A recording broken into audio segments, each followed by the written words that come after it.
Hey, how we going, guys? Mickey, if not Cartel, yes, back again with another kick-ass beer review. So today I'm going to review one of the Dainton's Brewing Company's latest releases. It is their Burnout Black IPA. It's 6.5% ABV, 355ml can, exactly 35 IBUs. These guys hail out of Carrum Downs, Victoria. One of my most favourite breweries. If you're watching along to all those videos that I've been doing, you always hear that Dainton's fanboy right here, which is probably one of the biggest fan bases going at the moment. Dainton seem to be pushing out, and I say it over and over again, pushing out so many amazing beers,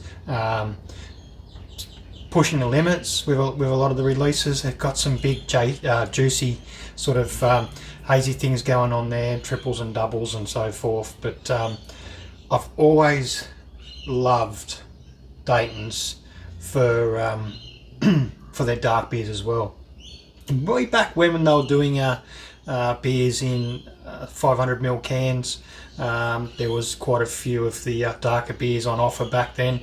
Talking about days of Uncle IPA, one of the synonymous Dainton's Brewing Company beers. Uncle IPA recently re-released into smaller packaging, these 355ml cans. Not everyone's pleasure. I've just learned to accept it.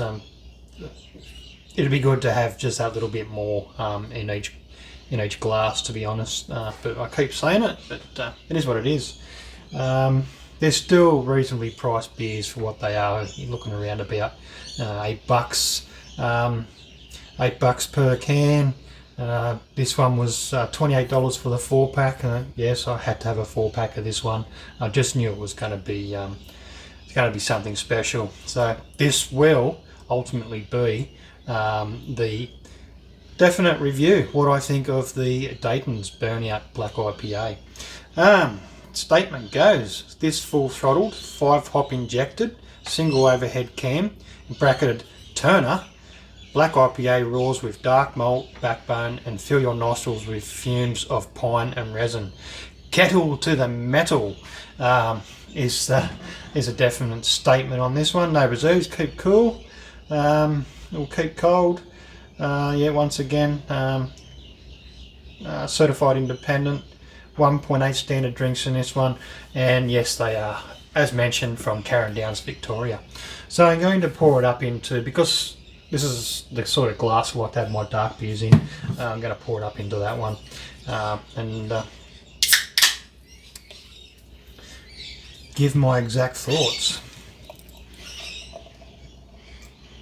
Straight away you just get resin, pine, a little bit of roast there, but those hops are screaming out, so they should be in a black IPA. Dirty glass there. Anyway, we'll look past that dirty glass. Gone away from my routine glass cleaning, the way I do them. I've got to go back to it. Well, to be honest, I'm not the one that's been cleaning them lately, so I'm not going to complain. I've complained once before about who cleans the glasses and who does the better job, but I'm not going there. Anyway, you can see it's poured up nice, black IPA, good, compact, continuing head there on this one. The aroma, what can I say? The balance, when you get your nose right in there, it's different. So what you pick up away from the glass on the pouring is all those hops coming through, resinous hops of pine, so forth like that, and then that underlying note of the darker grains. I wouldn't say like a roast. It's a slight roast. Excuse me, slight roast there.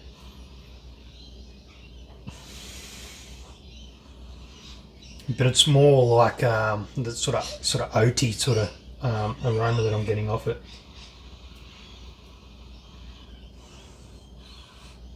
Sort of creamy, sort of a real oaty. how would you how would you describe it would be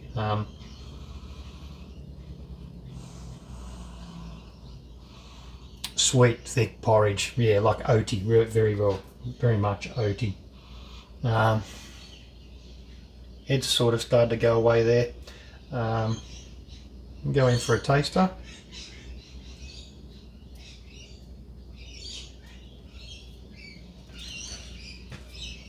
Wow. This can is super cold, so initially what I'm getting, because it's super cold, is that real sort of burnt black, be it paint and malt or anything along those lines, but very sort of burnt, more burnt than is roasty.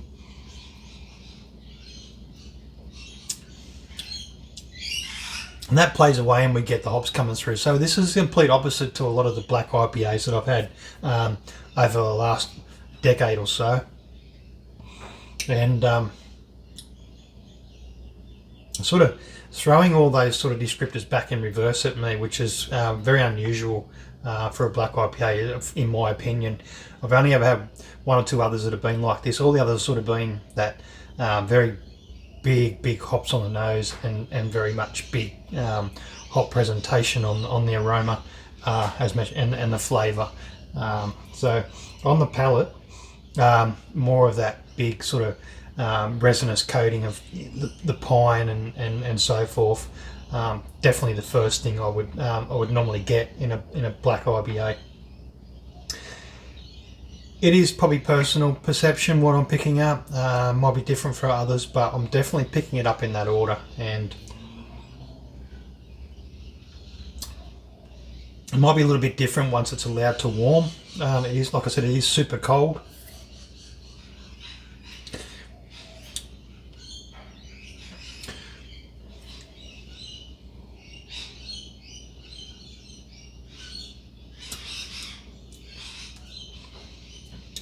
And yes, it's slowly starting to come through now, so I am starting to pick up more of the hops, whether it be. Now I did notice, I did swirl it before, and I actually picked up a whole lot more of the hop aroma when I swirled it, and then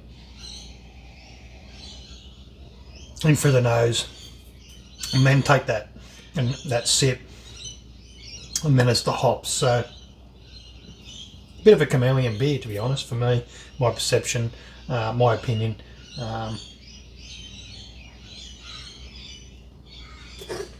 Definitely worth the coin. Once again, like I said, they're always well priced, the Dainton's beers.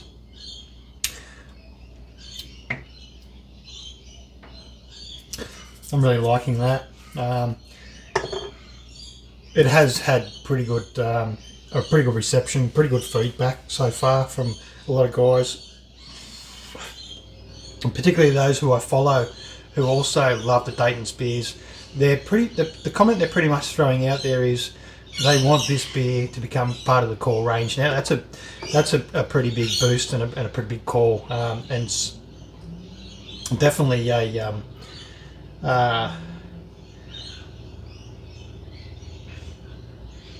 big ups for Dainton's when you hear something like that sort of feedback from the consumer. Yes, I would have to agree. I'd really like to see this become part of the core range. It is supposed to be a limited, but it might be one of those ones that becomes a bit of more of a rotation. Took a long time for Uncle IPA to come back from Dainton's, but it was met with pretty good reception as well, and those people who loved the Uncle IPA. One of the original, the pioneer sort of Aussie brewery IPAs from the day coming back and being met with give me more, please sir, can I have more? Definitely loving the Burnout Black IPA from Dainton's. Cheers.